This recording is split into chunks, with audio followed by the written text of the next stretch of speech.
Sebanyak 13 terduga premanisme diringkus pihak Jatangras Polda Sumsel. Seorang diantaranya kedapatan sedang menghisap lem.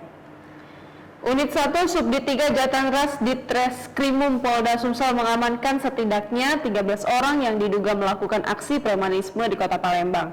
Ke-13 orang yang diduga melakukan aksi premanisme tersebut langsung diamankan dan dibawa ke Mapolda Sumsel untuk dilakukan pendataan. Jatangras Polda Sumsel melakukan pengamanan tindak premanisme di Palembang pada hari Senin 22 Juni 2020 sekitar pukul 11 siang waktu Indonesia Barat.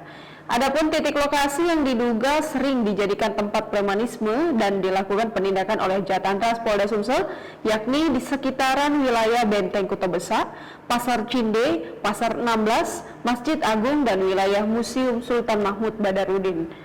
Ketika diamankan di Mapolda Sumsel, 13 orang tersebut langsung dibariskan untuk diberikan imbauan untuk tidak lagi melakukan tindak premanisme di Kota Palembang. Dari 13 orang tersebut, ada 1 orang yang diamankan karena kedapatan sedang menghisap lem.